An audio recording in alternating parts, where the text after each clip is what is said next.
You go to Paris tapi tak ambil gambar dengan Eiffel Tower, so the whole keturunan akan curse you tau.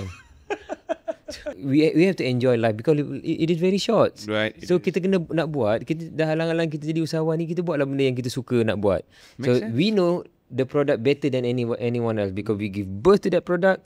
Kita yang buat produk tadi tu ataupun the services yang kita buat, then orang lain kita boleh cerita dengan dia and dia try to understand, but no matter how good they understand our product, but we know better about our product. Because you have it in your mind, Yes. you have it in your heart, you know the direction of your own product. Yes. Kalau nak jadi miskin, biarlah miskin buat benda yang kita suka daripada kita miskin buat benda yang tak suka. Because in the end, all in all, kita dah lost everything. Saya dah nampak macam I am not going to be a photographer forever. Right. Because very soon, everybody can take photo and everybody can have a good camera untuk ambil gambar. You cannot be one man like Superman. Because in the end, they will be kelang kabut because they only get 1 second, less than 1 second to salin pakaian until everything go haywire. Keluar-keluar saja, man, this supposed to wear inside, not outside. Then, you know.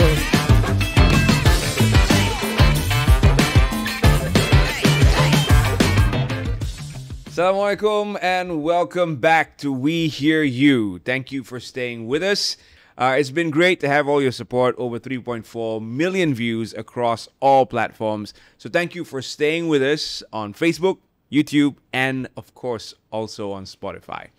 Jadi selalunya dalam We Hear You kita akan bawakan tokoh-tokoh perniagaan, kita akan bertumpu kepada perniagaan-perniagaan yang tertentu untuk memberi inspirasi kepada anda yang sedang menonton.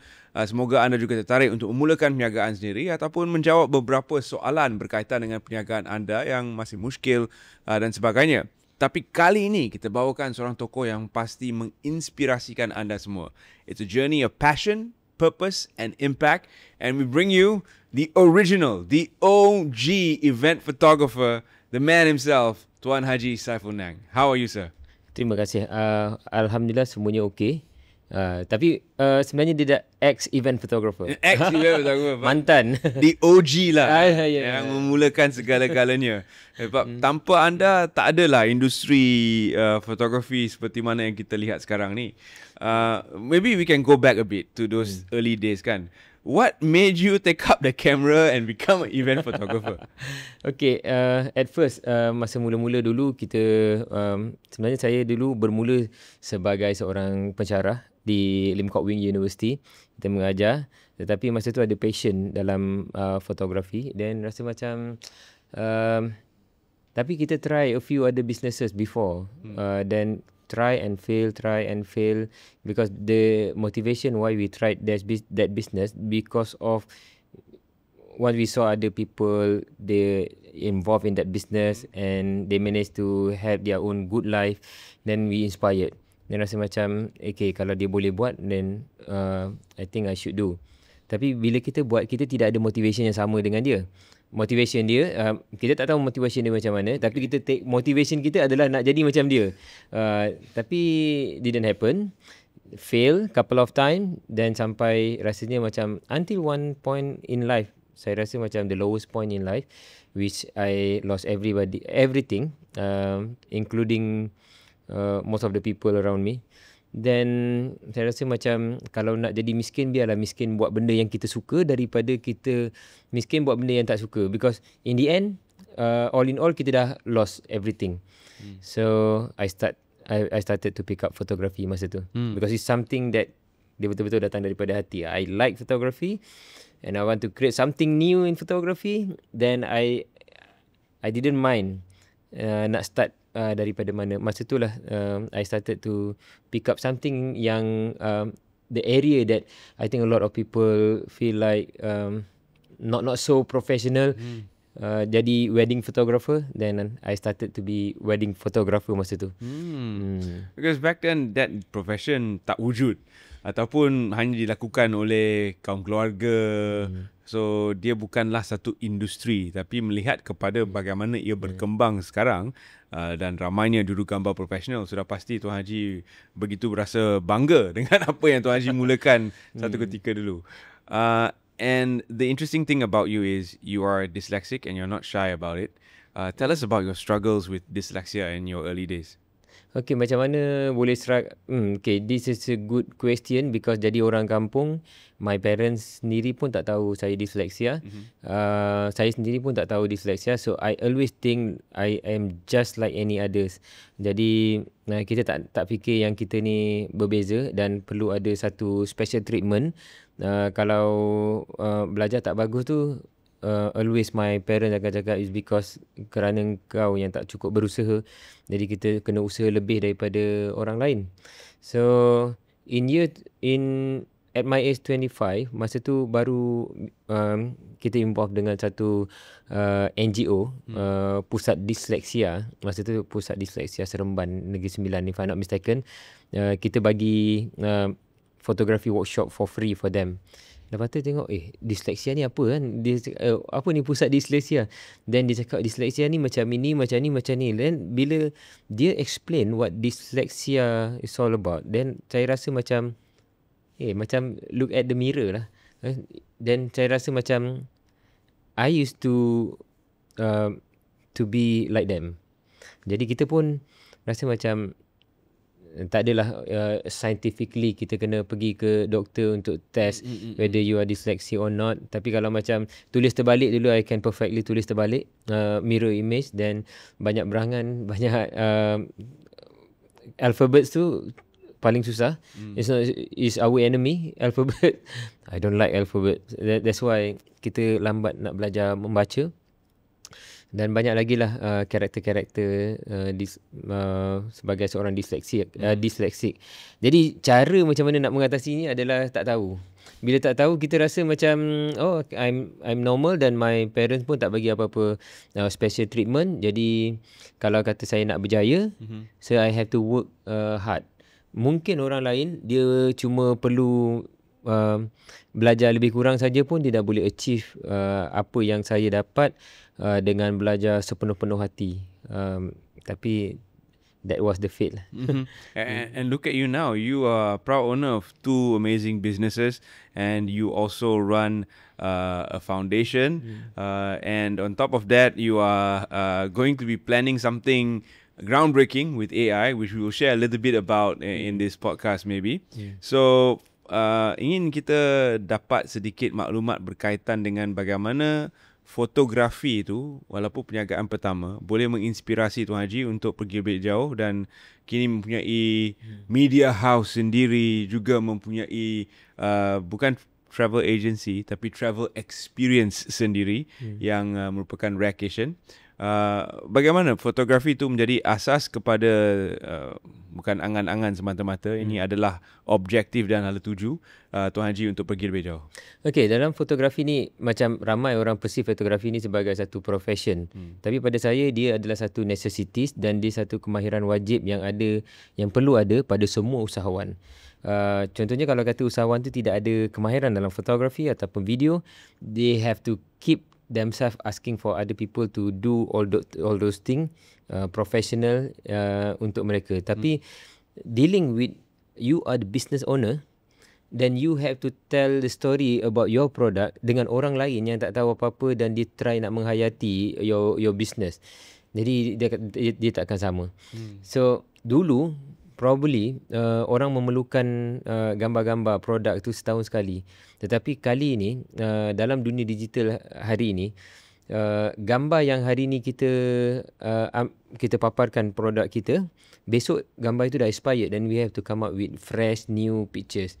Jadi kalau kata you boleh hantar gambar yang sama ulang-ulang, tapi orang akan swipe saja, nothing new.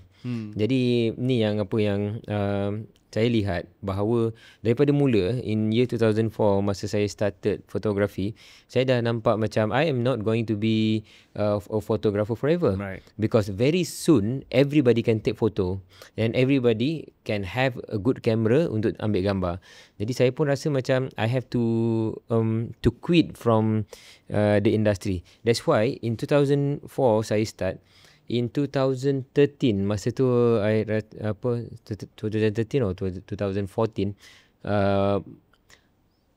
tapi I mark because of the event of a royal wedding of Prince Malik. Oh. Prince Malik, sorry. Okay. I try to remember. Prince Malik, anak dia Sultan Brunei. That was the last and the peak. Then suddenly I just disappear. Right now, to disappear is very easy. You just don't update your social media, is considered disappear. Yes. Dan orang tak cari kita dekat rumah, orang cari kita, kenapa dia dah sunyi semua tu, is considered disappear. So masa itu kita dah create another ground to divert atau to have some diversities into our business. Masa tu kita focus on developing more human talents. That human talents, we focus to develop more businesses. So in order to develop a huge business, is either you yourself become a superhuman to enlarge one business, then dia boleh scalable sampai very huge, ataupun you create the people, you make the people, macam copy the people, duplicate them, then every one of them they perform and become their own business owner. Then once we consolidate everybody, we develop usahawan dengan, then we invest onto the business, then we get more people, and the spectrum of the business become wider, huge, and the revenue grow. So tadi bercakap tentang fotografi tadi tu. Macam mana daripada fotografi tadi tu pergi ke another business. Even though the business right now ni is dealing with travel, fabric, fabric product, agricultures, then we have in the pipeline, engineering, electrical. These are all the business yang ujungnya dia mesti bersandarkan, masih lagi dasar pemasaran dia adalah melalui photography and video, because we perceive photo and video is not a product, but it's a essential. So dia satu vehicle for storytelling. So the main thing ialah storytelling. It's not the camera, it's not the technology, because those can change. Hari ni kalau kata kita too much stick into certain gadget, that gadget will change over 3 years, 4 years, and it will get obsolete. Yang kita ada dah obsolete. Tetapi storytelling never obsolete. How do you want to sell something? You have to tell story about something. Then you can tell story about selling travel packages, so people buy. The same discipline, you tell the story about aeroplane, then people buy aeroplane. So it's about the same thing. Itulah ceritanya. Storytelling is an art and a skill. Dia arts and arts lah. Dia art, necessity arts. Semua orang perlu ada. So kita tak boleh nak jadi usahawan lepas tu nanti kita panggil agency buat benda ni. So agency, of course, creative agency, dia creative into that. But I don't think the creative agency, no matter how brilliant they are, they know your product better than makes sense. Yep. Makes So sense. we know the product better than anyone else, because we give birth to that product.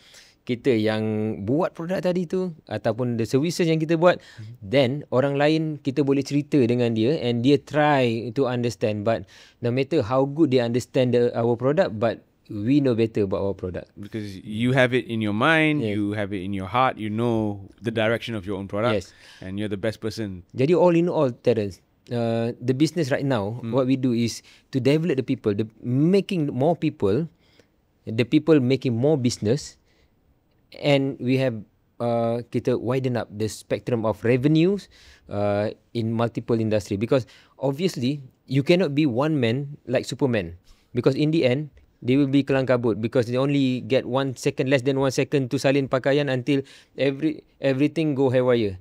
Keluar saja, man, this supposed to wear inside, not outside. Then you know what I mean. That is, if you try to be Superman, then I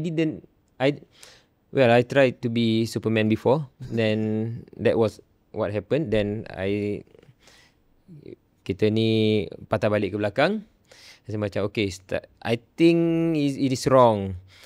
Duit banyak, orang kenal, orang nampak successful tapi we feel restless. We don't enjoy our life. Buat apa duit banyak tapi pening kepala semua tu. So I like the enjoyment like what I feel right now. Kita buat content, orang nampak buat content, jalan-jalan, pergi travel sana, pergi travel sini, suddenly we make money. And like macam suddenly make money, but it's like suddenly, it's not actually suddenly, it's planned, but we do because of we pursue our passion very well, and the money will come take us, take us. Because this opportunity will knock the door to the people who is relax, yang tak kalut. Kalau kata rasa macam okay, banyak ni peluang ni, then everything you nak grab semua tu, nanti in the end you cannot live properly. In year 2005 we started a community, 20 of us. Bila kita start a community ni, kita belum ambil anak yatim apa semua tu. Kita kumpul semua ramai-ramai orang yang macam kita, yang ada vision to develop the business, and satu pembangunan community yang lestari, sustainable. Then after 5 years only, then masa tu anak yatim, diorang hantar anak yatim. Rasa macam okay, good. Masa tu pun kita dah ready, so ambil anak yatim. Then more and more sampai orang dah tak kenal kita sebagai community, tapi orang kenal kita sebagai rumah anak yatim. Kita pun tak pernah cakap dekat orang, bukanlah kita nak cakap kat orang rumah anak yatim because kita tak minta derma dari orang. Right.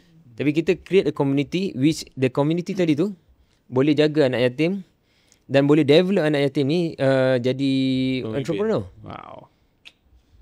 Because macam mana kita jadi entrepreneur, then kita pun nak mereka ni jadi entrepreneur, then bekerja sama-sama dengan kita, dapat early exposure in the business, then learn the art of business. Then bila dia cukup umur, then you minat apa. Kalau kata dia minat electrical semua tu, nak buat business in electrical, so kita yang jadi dia punya angel investor.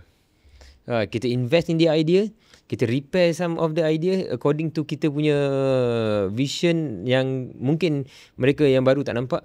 Then slowly kita build up their business. Yang mula-mula susah, tetapi lama-lama kita akan nampak macam setiap seed yang kita plant, dia grow. Apa yang kita tak percaya adalah, kita tak percaya ada satu genggam seed dan kita campak saja. And let the nature random. Let the nature work. So I don't dia boleh dalam 100 seed yang kita campak tadi tu, ada 1 atau 2 yang jadi pokok sampai besar dan keluarkan buah. Tapi itu nasib. Tapi we plant, kita siapkan the soil, kita prepare the ground, dan kita plant the seed, kita water it, kita jaga dia, kita sampai dia betul-betul dah boleh membesar dan berbuah. That's good. I mean, that is definitely the mindset of an entrepreneur, because entrepreneurs are not just about lifting themselves up but also others. And Tuan Haji memang berjaya dalam melakukan perkara ini melalui akademi Tuan Haji sendiri. Dalam dunia travel, ini banyak sangat konten di pasaran sekarang ini. Apakah yang membezakan Rare dengan apa yang sedia ada di pasaran, dan bagaimana pula Tuan Haji boleh berganjak ke dalam dunia pelancongan? Okay. Itulah tadi tu. Bila kita nak buat bisnes, kita ada pilihan. Kalau kita bekerja, mungkin kita ada pilihan yang terhad. Kita nak bekerja dengan company mana. Kalau kata kita bekerja dengan bank, the nature of business ialah banking. Kerja dengan syarikat kapal, nature of business dia ialah kapal. You tak boleh nak jump here and there. Tapi macam kita, once kita ni kita rasa macam we are the entrepreneur, we can shape the future. So masa tu kita alang-alang kita nak shape the future, let's shape the future of something that you like most.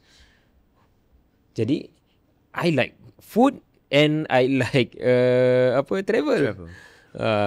Jadi food and travel. So pilih travel lah. And furthermore, Terence, photography, video plus travel, dia come all together lah. Dia semua datang sendiri, dan dia rasa macam bila kita travel dan kita ambil gambar, ambil video, we share to the people, dan kita pun rasa macam happy. Dan orang lain pun rasa macam very good. Then plus the information lah. Nah, there are a lot of people juga, dia pergi travel and take the picture and share to the people, to show off to the people. But the show off tadi tu come in a very moderate way by showing how to travel. How to go there. How to travel. And at the same time, people know, dia ni dah pergi sini, dah pergi sini. Okay. That is social status, which I don't really go on into social status lah. But it's good for people to know, kita dah pergi sana, dah pergi sini, semua tu. Then people asking us, macam mana you pergi semua tu. Kan? Kita pun cakap, okay, tengoklah Rai TV, kita share everything kat situ. Itulah. Jadi itulah peluang-peluang yang dijana oleh minat sendiri. Ya, betul. Dan juga merupakan satu sumber perniagaan yang begitu berjaya untuk Tuan Haji. Kita akan berehat seketika dan sekembali nanti kita akan bincangkan sedikit tentang bagaimana dengan situasi di mana kita terpaksa untuk membuka perniagaan yang baru ataupun apa yang membuatkan seseorang itu ingin membuka perniagaan yang baru dalam bidang yang tak sama dengan bidang yang diceburi. Kita akan kembali bersama anda dalam We Hear You selepas ini. Alright, we're back on We Hear You. Sebentar tadi kita berbincang sedikit dengan Tuan Haji Saiful berkaitan dengan bagaimana beliau menceburkan diri dalam dunia fotografi dan kemudian mengorak langkah pertama untuk memulakan bisnes sendiri. Tetapi bisnes beliau ni macam-macam. Jadi saya terpanggil untuk bertanya macam mana dia memulakan setiap satu. Tetapi yang paling menarik ialah Raycation.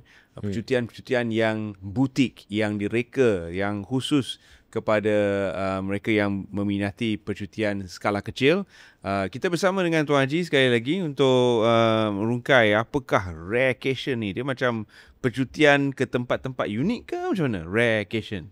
Okay, pertama Terence, saya cuba nak bawakan naratif perbincangan ni kepada, kalau kita nak jadi usahawan, kita buatlah benda yang kita suka. Jadi kita tak stres. Ramai usahawan yang kaya-kaya, hebat-hebat, dia mati umur 40, 45 dia mati kerana penyakit-penyakit yang disebabkan stres. Because they don't enjoy dia punya kerja dan very stressful. Jadi kita nak ramai usahawan-usahawan ni kalau boleh dia lama sikit, umur dia panjang sikit, 70, 80, 90 years old, masih lagi healthy. Jadi cara dia adalah, saya sendiri pun tengok dalam umur saya sekarang ni, saya umur 46. Pada umur 46 ni saya dah boleh kira how many percent of my people at my age yang dah meninggal awal-awal dulu.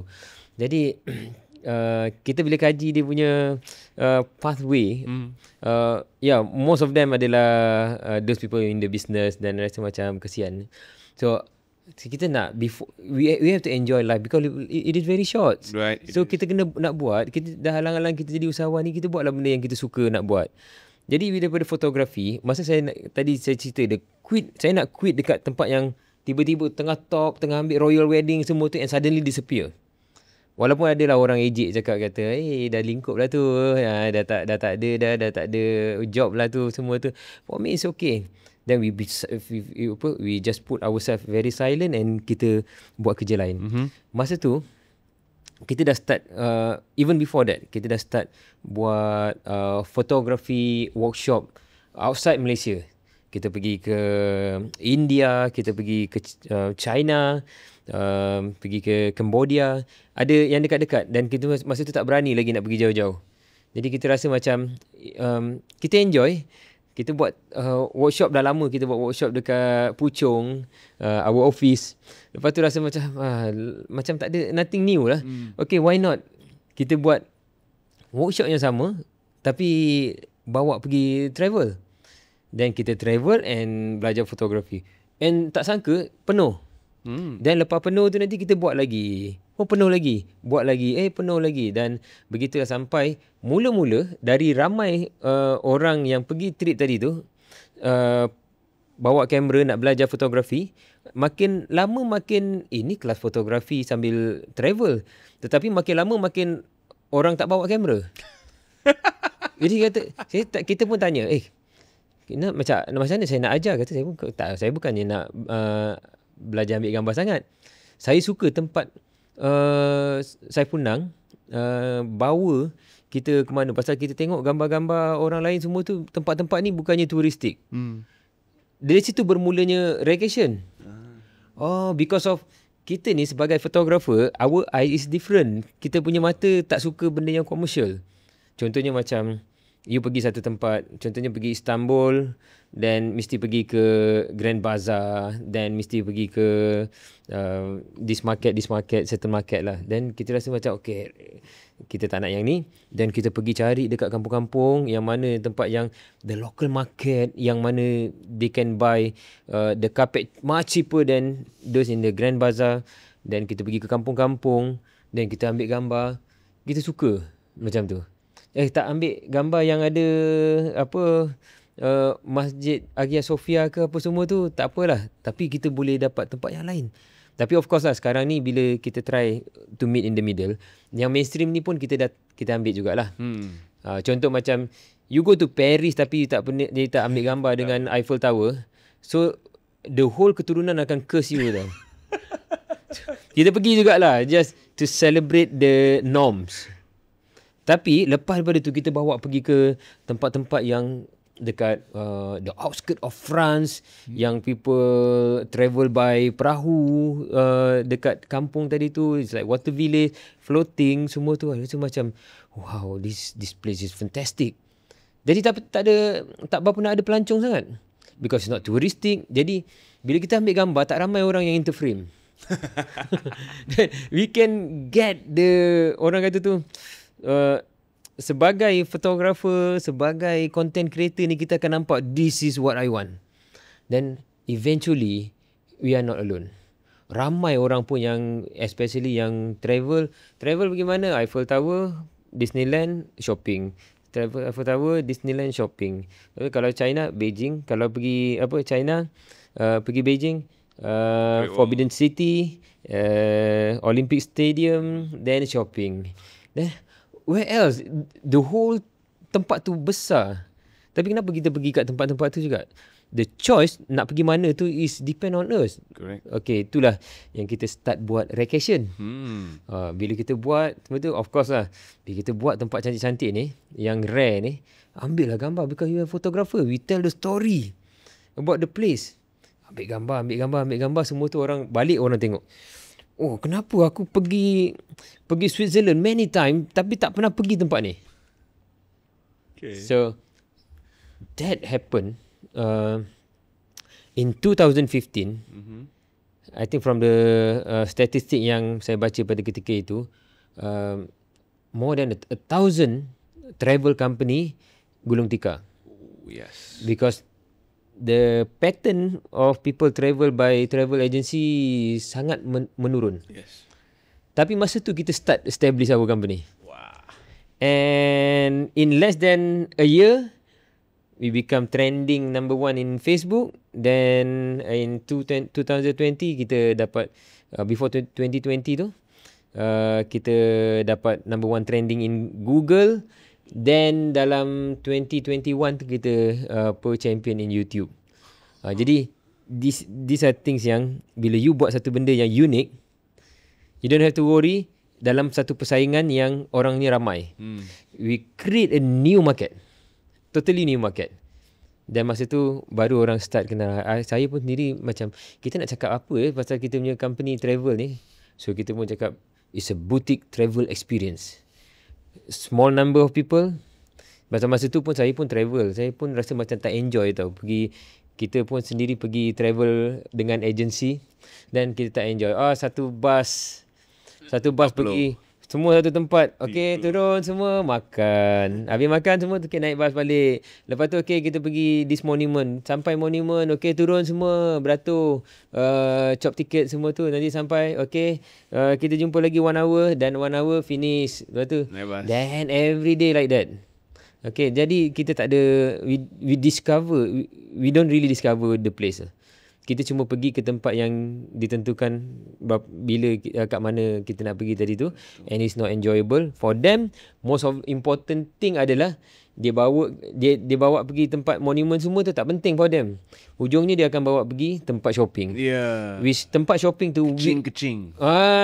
Every time you shop kan, dia dapat 40% tau. Masa tu macam Rasa macam kita kena scam. Jadi saya tak suka macam itu. Jadi bila kita buat travel company, this is entrepreneur.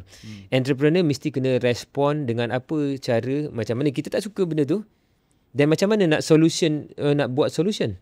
So kita buat satu solution. Kalau aku jadi travel company nanti, aku tak nak buat travel ramai-ramai dan aku tak nak shopping-shopping macam ni. Semua tu shopping paksa lah. Shopping paksa yang dia cakap lah, oh, this carpet has been crafted by a life of 20 villagers, took 18 years to finish, dan harga dia boleh jual lah for $80,000. Disebabkan penerangan tadi. Because of the story. And you akan rasa kena scam bila you walk in the market, masa tu Grand Bazaar, you see exactly the same carpet for the price of only $500. But you don't get the story. This is the scam. So kita pun bila kita buat vacation tu, kita fikir, I want to do something that I myself love to travel and I don't feel tired. Kita pergi bawa orang. Masa tu kita nak buat macam tu, kita nampak most of the operator dalam travel business, dia ada mode yang sama. So it's very hard to go through that kind of environment. Jadi kita buat sendiri. Kita buat. We develop Switzerland, we develop Europe, we develop Pakistan, kita develop Japan, New Zealand, dan kemudian kita pergi ke tempat-tempat yang orang kurang pergi tapi beautiful. Photographic, one for the gram for sure. Jadi sememangnya ini adalah keunikan dibawa oleh Rarecation, yang mana membawa anda menjelajah ke tempat-tempat eksklusif dalam jumlah yang kecil. Betul. And it's a very small group, very niche market. And now you have Rare TV. Rare TV. So is it the same concept, TV program about your tours and travels? Okay. Terence, masa kita buat Rarecation, of course, bila kita buat satu company travel baru, we have to invent a way of distributing the news to other people. Marketing lah. Pada ketika itu orang cakap we have to turunkan budget marketing. Kita dah ada digital marketing, social media. And that was the time, masa tu Facebook pun tak lokek. And bila kita post dengan kita punya kita post dekat our page, and our followers semua boleh dapat dalam newsfeed. Sampai sekarang in year 2017 dia dah mula ads semua tu, then it's not free anymore. Jadi kita kena letak ad. Tapi itu pun kita trick. Kita try, kalau boleh, kita punya ratio, we spend around RM2,000 to generate 1 million revenue. Oh, wow. Which is the least in the market. Until tapi kita punya iklan, dia orang tak nampak macam iklan. We have to believe that I don't like to see iklan, and if I do the iklan juga macam orang lain buat, and orang lain pun akan swipe. They don't stop dekat situ. Dan macam mana nak buat mereka nak dapat ratio yang the numbers, I have to pay more to Facebook supaya I can get more reach dengan return yang very very small in percentage. Jadi kita buat daripada year 2015 lagi, we always think of sharing. Kita pergi tempat yang orang tak pernah pergi, kita ambil gambar cantik-cantik, kita share. It's okay. Orang tahu nanti dia pergi sendiri, it's okay.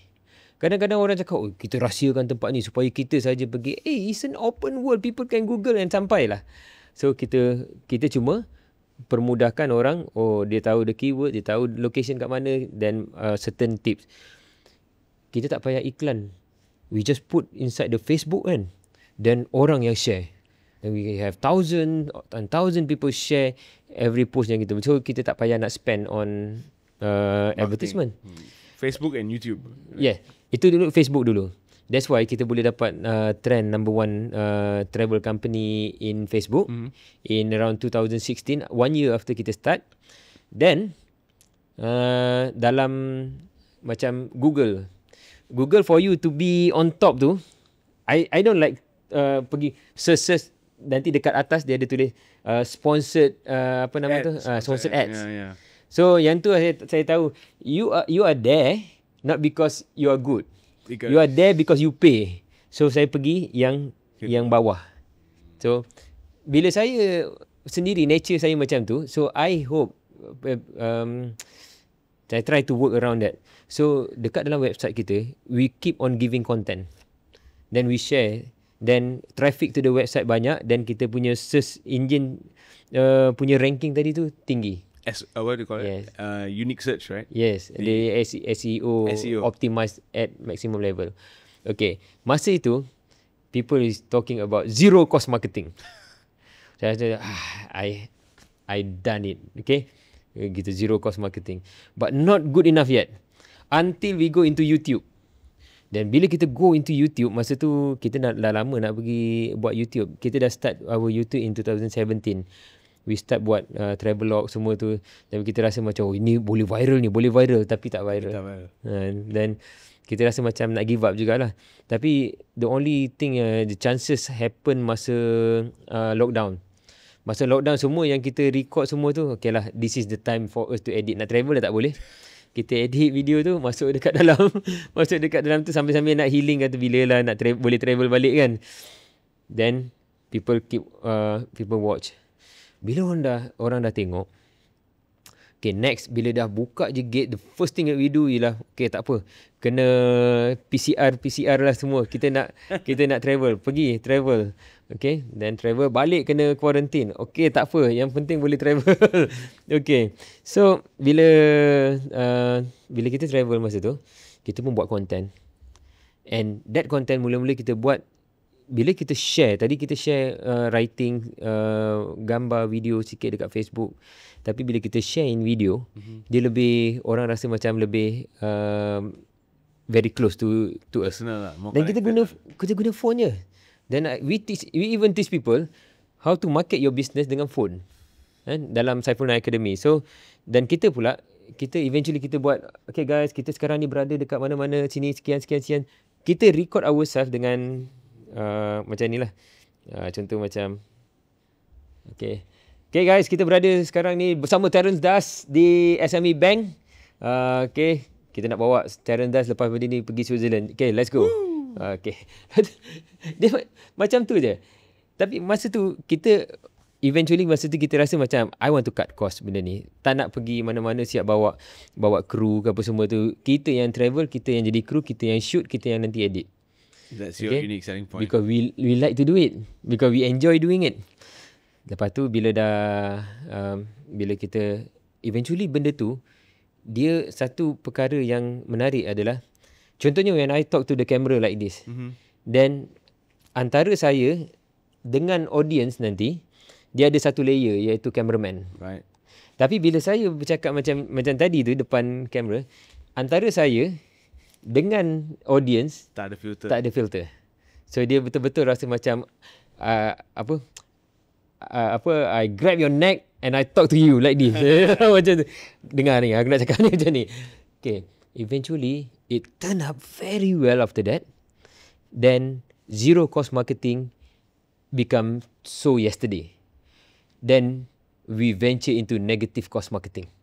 Wow. Which normally people spend on marketing. Now we have a channel that generate income while doing marketing for vacation travel. And the income generated offset whatever cost you have of. This is very unexpected lah. Which mean the channel itself generate income. Not only there are many multiple income stream.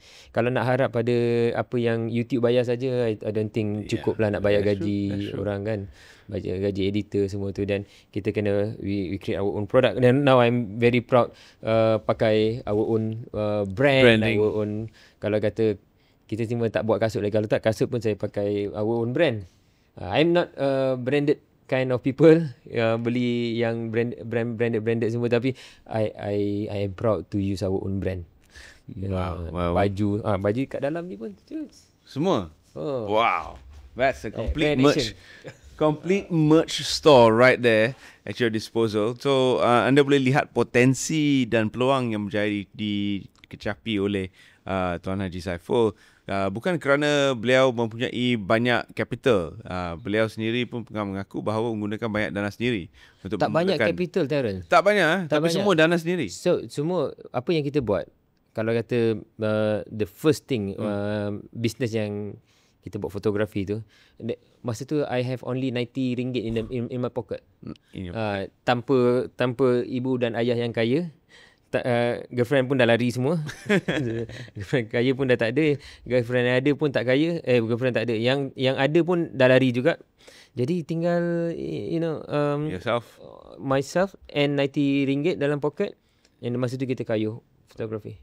Dan daripada situ kita belajar dengan apa yang ada dekat tangan, bukan apa yang kita nak angan-angan. Jadi kita dengan apa yang kita ada tu kita kayuh. Sama juga bila kita move into business yang lain. Mula-mula kita ambil kita bangunkan jenama Saiful Nang tadi tu. It's a personal brand.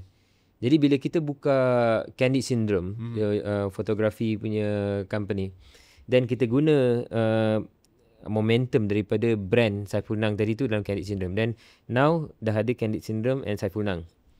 Dan bila kita buka Saiful Nang Academy, kita gunakan this momentum Saiful Nang and Candid Syndrome untuk buka Saiful Nang Academy. Wow. Dan bila dah ada 3 jenama ni tadi, Saiful Nang Academy, Saiful Nang and Candid Syndrome, dan kita buat travel company tadi tu, dia guna that momentum tadi tu. So we don't make loan. We just learn from the opportunity. We learn from the future opportunity. Contoh macam I still remember lah masa saya buat training center Saiful Nang Academy. You know, a lot of people they follow kita, then they inspired with our story to be royal wedding photographer and international wedding photographer. Dan semua orang masa tu dia try to learn. Jadi saya pun buat satu iklan. Okay. Bulan 5 nanti kita akan mulakan training ni, tapi tempat terhad. Satu batch 20 people saja. Kita buka satu batch, then the first batch they sold out in less than one day. Dan semua habis, dan besoknya saya buka lagi second batch, then third batch. And we get that money masa tu bulan 1. Dia program tu bulan 5. Bulan 1 kita buat iklan, kita dapat orang booking placement dia orang, then daripada situ kita buka satu travel training center. So one thing lead to another. Yes. Tapi kita macam ni, macam saya jual, macam AirAsia, dia jual tiket to you, then kapal terbang belum ada lagi, ataupun nanti later baru cari kapal terbang. Itu dululah yang what I learn. Because what they sell is the opportunity and the promise yang dipegang lah. Tapi most important dalam urusan ni, we never break people promise. Kalau kata kita deliver betul-betul. So kita buka kelas, okay, nanti kita akan buka kelas, tapi kelas ni belum ada tau. The classroom semua belum ada. Kita nak buka kelas, bulan 5 kita dah start training. So siapa yang nak jadi first batch, second batch, third batch semua tu, semua booking bayar full tau. Bila bayar full, then we get the opportunity daripada situ. Okay, dengan duit dia tadi ni, kita buat kita cari kelas, dan kita renovate kelas tadi tu dengan duit tadi tu. Then we still have profit daripada situ. You work backwards, but it's still Yes. a promise delivered. Yeah, promise delivered. Most important. Macam, of course lah, ada yang akan cakap kata, ni tunggu dan lihat, relax, tunggu dan lihat. Tapi how many people yang try, always, there are certain number of people yang try to be in the front row for everything. Jadi dia dulu. Okay, daripada situ nanti, then dia baru akan grow lagi lah. So, as for now, macam we have to learn about orang kata tu jalan dengan self financing macam tu. Itulah. That is something that not many people will berani cuba, sebab merasakan bahawa dengan menggunakan duit sendiri tu, kalau saya gagal, maka habislah semua duit saya. Jadi mungkin belum cukup berani lagi untuk menyahut cabaran sebegitu. Masih ingin mungkin bergantung pada dana dan sebagainya. Sebelum kita berhenti rehat sebentar, apakah nasihat berkaitan dengan itu? Minta maaf. Tadi kalau you cakap apa, guna duit sendiri, lepas tu kalau gagal. Kalau gagal habis saja. Tapi kalau guna duit bank sama juga. Kalau gagal still habis juga. Tapi saya bayar bulan-bulan. bayar bulan-bulan, tapi bisnes gagal nak keluar dari mana bayar bulan. Ya, betul juga. Betul juga. Well, actually same thing. Most important is the attitude lah. Attitude macam mana we sometimes once everybody yang dapat kadang-kadang loan, satu attitude they have to keep is spend on your business, not on yourself. Oh, yes. Once you spend on yourself, your business doesn't grow, because once you spend on the business, once the business grow, you will grow. You spend on yourself, it doesn't make the business grow. It just make yourself look better secara luaran, status sosialnya di kalangan orang for a short numbers of a short time span saja.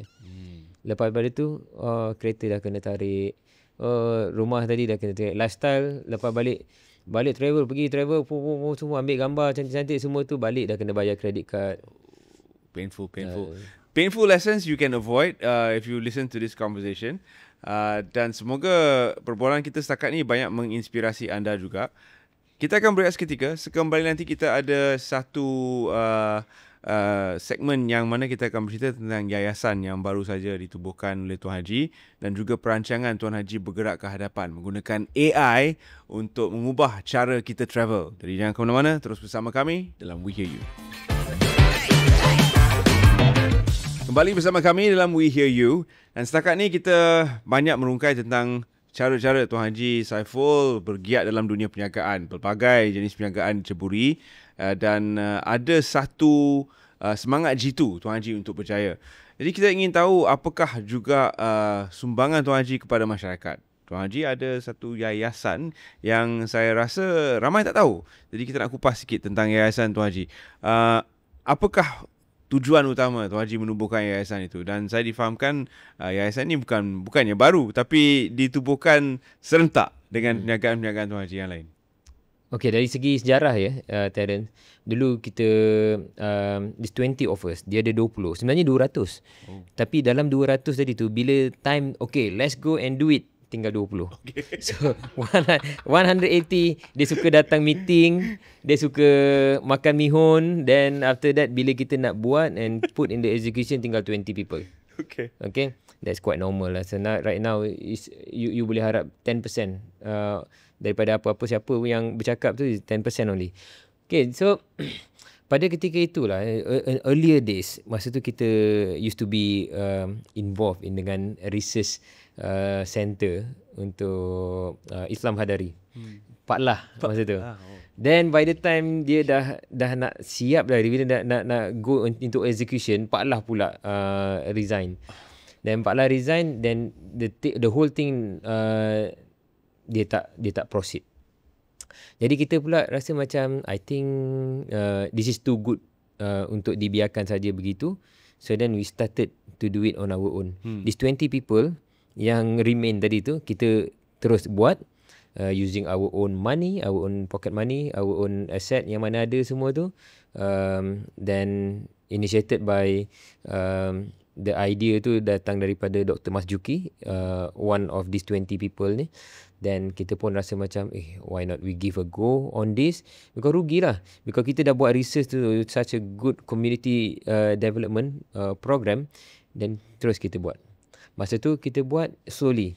It's a community development, no funding at all. So this 20 family kita lah yang buat, we develop the whole thing daripada scratch. Dari kita develop the education, the place and the business. So then they become a self-sustainable community. Dia punya tujuan dia adalah to build a rare nation. Rare nation means it's not our brand lah. It's like that's why our brand Rare Nation. Because dia dalam dia bangsa yang gharib. Dalam bahasa Arab dia gharib, ghuraba. Jadi orang-orang yang yang nampak macam biasa tetapi mempunyai mindset yang berbeza. Jadi what we change in the minds of the people is the way of thinking. The way of thinking. So bila kita change the way of thinking, from loser become winner, and from senang putus asa jadi great fighter, then we start to develop dia punya community tadi tu, sehingga dia boleh sustain on their own. Then dia macam, dia bukannya sebuah rumah kebajikan pun. Asalnya because kita tak minta derma dari orang, dan kita tak gunakan public money, we use our own money.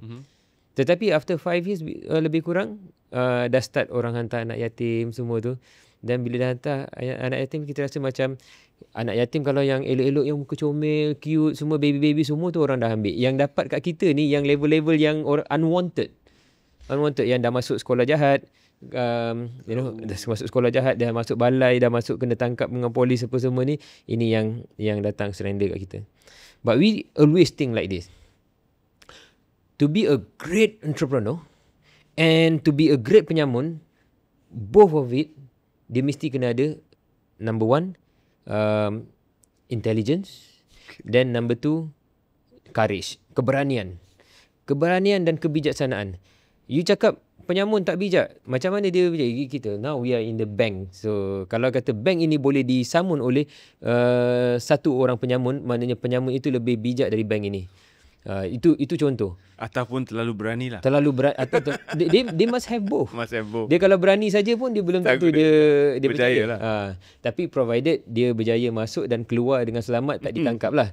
Tapi kalau dekat bawah saja dah kena tangkap, itu dia ada keberanian tetapi tidak ada kebijaksanaan. Okay. Itu contoh macam tu. So we appreciate dia punya kebijaksanaan, tetapi dengan keberanian tadi tu, tetapi we have to channel dia kebijaksanaan dan keberanian tadi tu to the right channel supaya dia become great entrepreneur. Supaya, that's why dalam development of the community tadi tu, kita focus more on the development of people. Once you develop the people will develop the building, the economy, the business, the infrastructure, everything. Tapi kalau kata you build the infrastructure, maybe the human not yet developed. Jadi you dah ada first class infrastructure, but you have third class people. So we have to upgrade the people first, then the people will upgrade the rest. Jadi that's the reason why RPWP kita tubuhkan in year kita started business 2004. 2005 tu masih lagi dalam setahun jagung kita dah kita buat RPWP, which sebenarnya kalau kata track balik, sebenarnya sebelum itu lagi dah dibangunkan secara tidak fizikal. Only RPWP ni dibangunkan secara fizikal in 2005. Now dah 20 years. Jadi pada budak-budak yang kita angkat jadi anak angkat dulu tu, anak yatim kecil-kecil lagi semua kan, sekarang ni dah besar, and some of them they already dalam management team of the company yang kita bangunkan, dalam agriculture, dalam engineering, electrical, dalam pembuatan pakaian, dalam teknologi audio visual, dalam travel, dalam many companies yang 2004 2005 they've been with you for 20 years now, or they are products of your minus 5 is around 15 years. 15 years, so 20 years. Tapi yang kalau 20 years tu anak-anak kami lah yang co-founders ni, yang 20 ni. Wow, that's amazing. I look forward to hearing the success stories. Please welcome to our place in Kajang. Sudah pasti ada success story yang boleh kita kongsi kan dengan para pendengar dan juga penonton. I want to go back to your analogy of strawberries, but I think that's very important. Tuan Haji banyak bercerita tentang strawberry tadi bila kita berehat. Apakah strawberry ataupun manusia strawberry pada Tuan Haji? The reason why, antara salah satu sebab kenapa pertubuhan RPWP ni kita tubuhkan adalah to shift the paradigm of the people, which is myself antaranya. Masa tu umur saya 26 tahun. Sekarang ni of course lah, after add on 20 years jadi 46. Dan saya adalah generasi yang melahirkan generasi strawberry hari ni, because hari ni adalah yang dipanggil generasi strawberry. Orang panggil, bukan saya panggil. The istilah tadi tu memang dah ada. Jadi generasi strawberry ni adalah seperti strawberry yang nampak cantik dari luar, tetapi bila di pressure sedikit dia jadi jam. Jadi jam boleh spread dekat atas ni. Totally, literally jam. Dia tak boleh buat apa-apa. Pun betul. Dan jadi jam yang jadi spread tu pun betul juga. So kita tak nak anak-anak kita tidak ada keupayaan sebegitu. Dan kita perlukan anak-anak, because of course kita punya generation, Terence, saya yang kita ni lah, anak-anak kita ni yang jadi strawberry. Tapi siapa yang melahirkan strawberry? Of course lah mak bapak strawberry macam kita kan. So kita sendiri, we have to change our paradigm. So not easily break, tak senang burn out, tak senang putus asa. Semua tu tak boleh cara macam ni, cara macam ni. Cara tak boleh cara ni, cara ni. Saya pun dalam perniagaan pun saya dah pernah melalui banyak blockage. Sampai kat sini saja, tak boleh pergi semua tu. Dan nak terjun bangunan ke, you nak usaha benda lain semua tu. You terjun bangunan, you loser. Then end everything. Ataupun you dah rasa macam this is the end of the thing, okay, let's go and send resume to institution, find a job. So habislah tinggalkan yang ni. It's not wrong to find a job. Pun kita jadi part of the ecosystem of pembangunan entrepreneur juga. Tetapi sebagai, I'm talking about kita ni, dalam konteks kita ni sebagai entrepreneur. Dan kita dah buat, dan kita dah try to be creator and job providers. And suddenly kita nak patah balik, okay lah, lost lah now. Okay, go back to, kalau macam saya balik semula jadi lecturer. Nanti ambil master, lepas ambil master ambil PhD, lepas tu nanti mengajar, lepas tu buat research, dan jadi associate professor, nanti jadi professor, then pencen, lepas tu mati. Macam tu. Ataupun maybe mati dulu sebelum pencen. That way doesn't sound so nice, but it's nothing wrong with doing that actually. Yes. Jadi kita try nak shift the paradigm supaya kita dah fokus there will be anak strawberry later, iaitu anak-anak kita. So kita sendiri, we have to change our style supaya kita ni jadi orang yang generasi yang tak mudah putus asa. Tu yang tadi tu RPWP tu kita buat untuk to change the mindset. Okay, jadi fighter, jadi orang yang tak mudah jadi jam. Jadi anak kita nanti dia akan copy. Anak akan copy induk. Kalau induk dia buruk, anak akan 10 kali buruk. Tapi kalau induk dia bagus, dia punya anak akan jadi 10 kali lagi bagus. So you want, it will go in the opposite direction in total. So better be good. So anak akan multiply to be better daripada dia become worse. Strawberry to durian. Durian. Spooky dekat spooky. Spiky. Spiky di luar. Sorry, salah. Spiky dekat luar, lembut di dalam. Sedap di dalam. Hati ada taman. Tapi nampak spiky. Dia memang sukalah nak tembus dia punya spike tu. So dia kena ada parang lah macam-macam. Anyway, daripada analogi buah tu, one final part of your business that I'm excited to talk about is your AI generated travel, which you are going into soon. So how is AI gonna help make travel better? Okay, right now kan, Terence, AI is not something that we can avoid. Sama macam dulu ada GPS. Tak nak pakai GPS, pakai map. Dan in the end, tak pakai GPS, sesat. Because the road is keep changing. Then, hari tu ingat macam jalan lalu sini. So, lalas pakai GPS.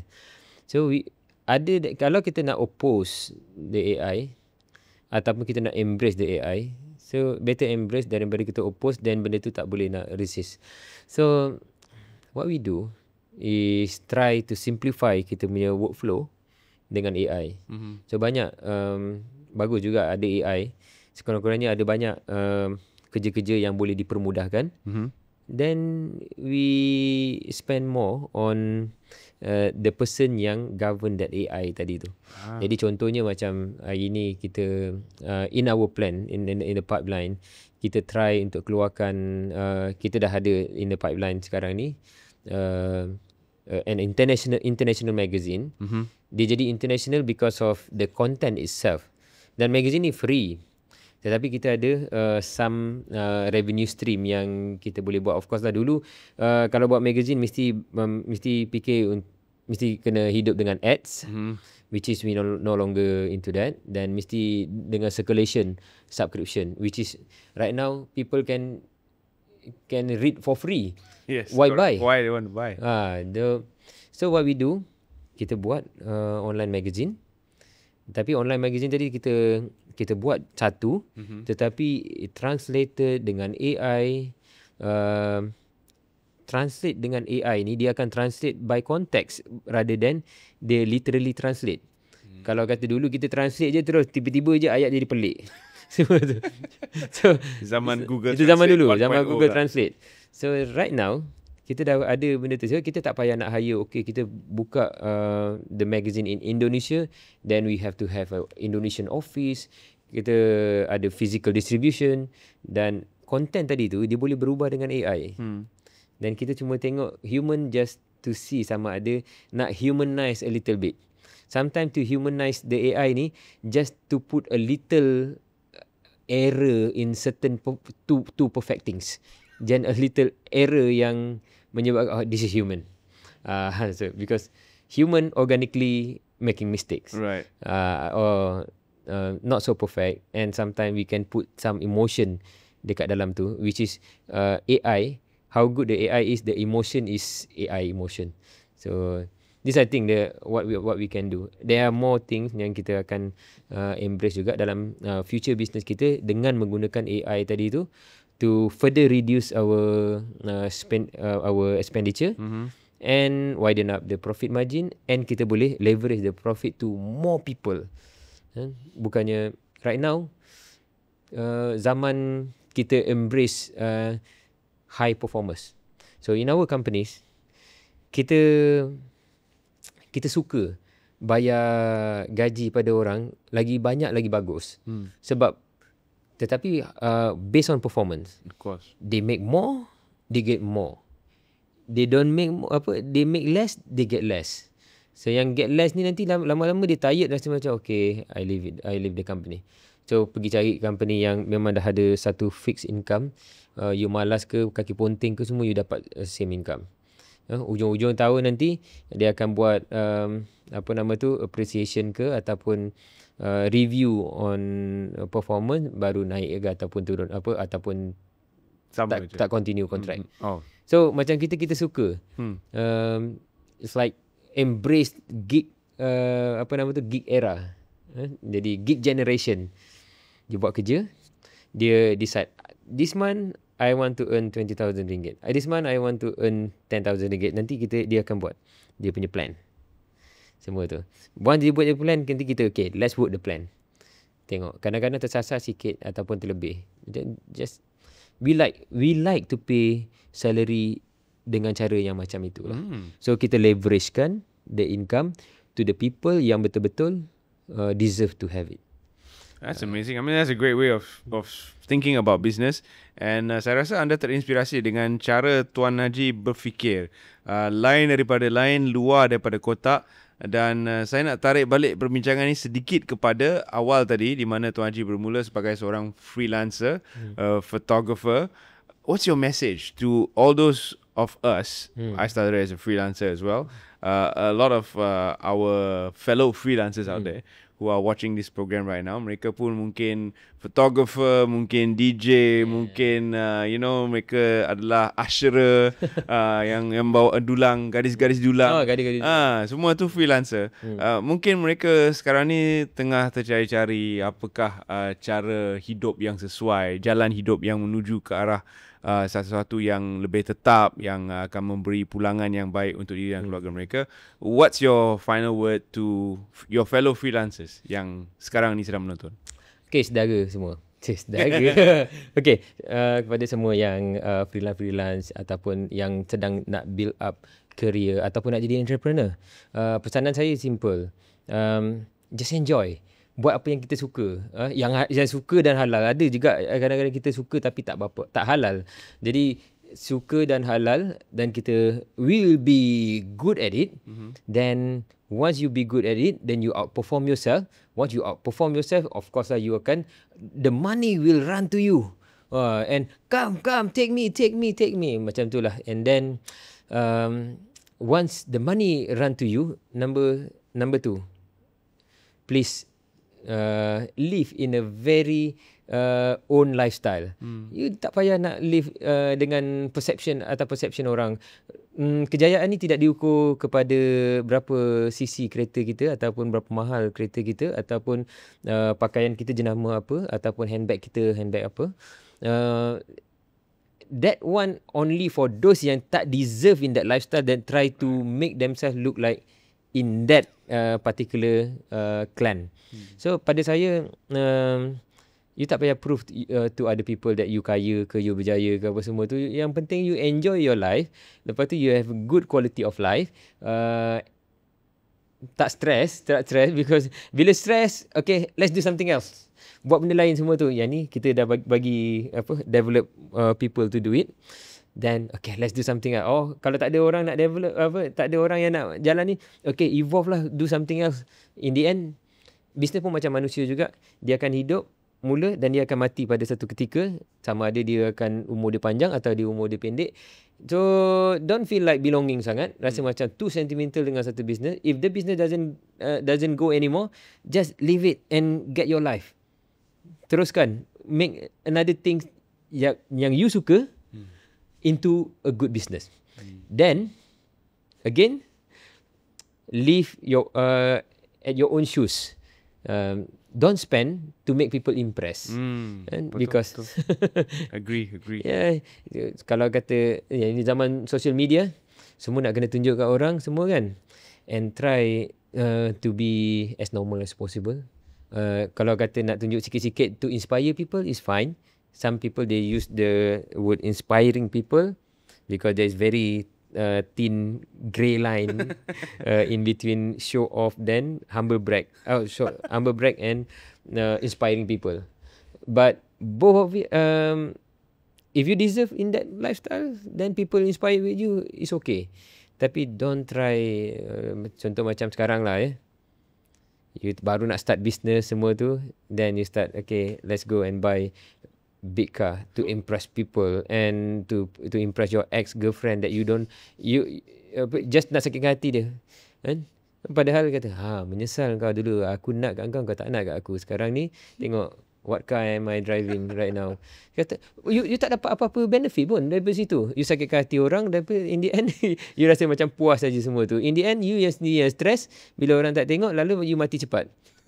Darah tinggi, kena stroke, kencing manis dan macam-macam semua tu. Guys, let's enjoy life. That is the ultimate words. Okay, enjoy life yang halal-halal. Okay, thank you Terence. Thank you so much, Haji. Very inspired to see how your career has progressed.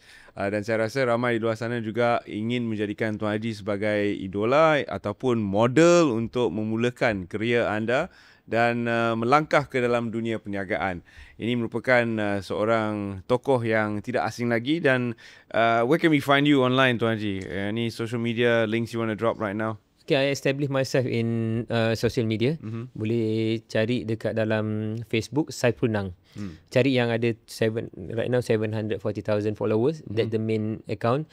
Then ada few more accounts yang 30,000 tu pun mine juga, second account, backup. Sebab Facebook selalu block saya. Okay.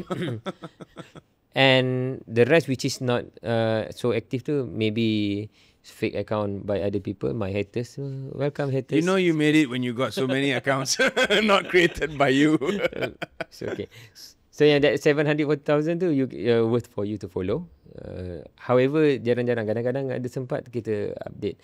Tapi you can find me in YouTube, Ray TV, dan TikTok Raycation, and Facebook Raycation. Banyak lah. Nanti Saiful Nang Academy.